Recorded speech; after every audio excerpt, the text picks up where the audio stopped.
And sometimes I get caught up in all the attacks that I'm using and that I love to do and don't spend enough time on the attacks that other folks are using. So in this video, we're going to show about 4 or 5 different attack strategies that are messing up Town Hall 14s in war for a wide variety of people against a wide variety of bases. First up, we got Tyrant Kings coming in with Yeti, Bowler, Witch, Smash. Now I gotta say, man, I don't really like using this attack very much because for me, it doesn't seem to have that raw power. But when you've got a beautiful plan for a base, it can be very effective, as TK is getting ready to show us. First of all, he's gonna ward and walk this multi-target Inferno. Now, if we look down at the 6 o'clock compartment, he's got a wall break along with his king, backed up with that yak. He's also got, gosh dang, he's got the siege barracks up here. He's got witches up there. So he's got plenty of troops going in here, trying to funnel out this section, all right? Ward and walk funneled to the left, the king and a bunch of other troops funneled on the bottom. Now he's going to be able to push his Yetis and his bowlers with really nice focus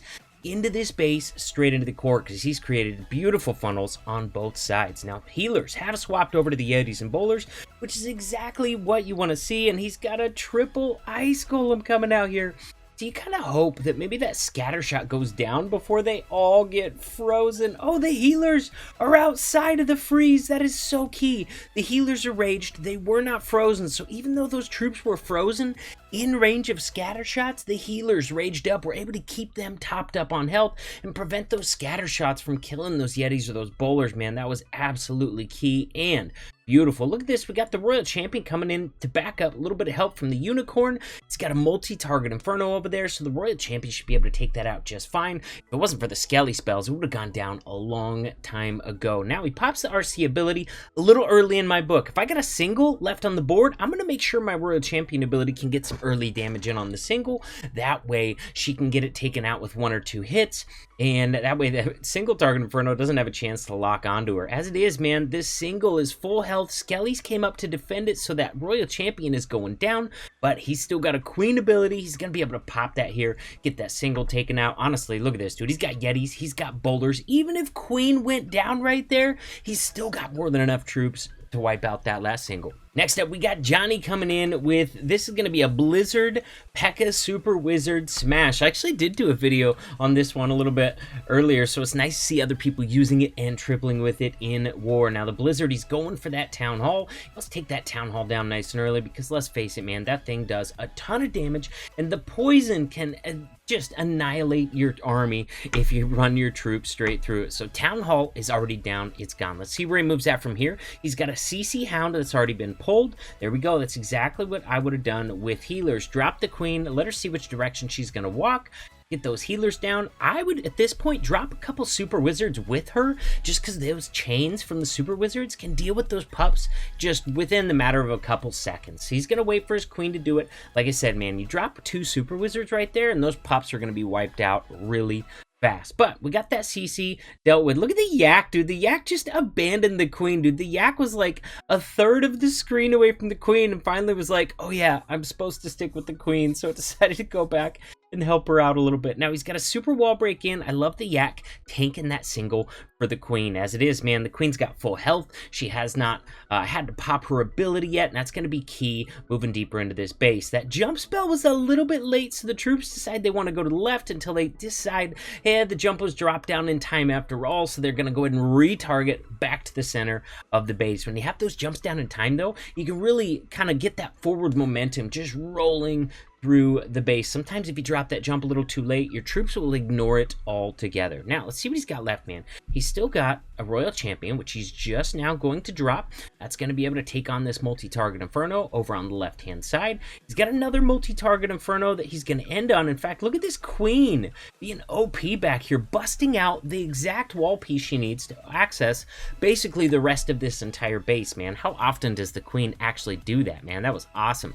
Skeleton Trap pops up after the multi's gone. Love seeing that, man. That thing was not placed the best. You want those skeletons to pop up right when your heroes, especially Royal Champion, are trying to deal with an Inferno. Single target Inferno can obviously roll through it really quick, but a multi-target Inferno can take out your Unicorn while the Royal Champion's busy dealing with all those skellies. So both pretty dangerous there. Look at this, man. We got a Royal Champion still alive, Queen still alive, Warden alive. We got Pekka's healer still alive.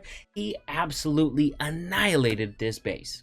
Next up, we got Junior coming in with a crazy attack, man. This reminds me of the old school HGHB. He's going to be using a Yeti Bowler Smash with 10 Hog Riders to help the Royal Champion out on the backside. In fact, he's brought 2 heal spells to try and keep those maxed out Hog Riders alive as long as possible. Now, Queen is dealing with the enemy BK really early, also going to have to be dealing with a triple Ice Golem CC, man. Oh, that is going to eat up some time as the Queen gets frozen between each one of those kills.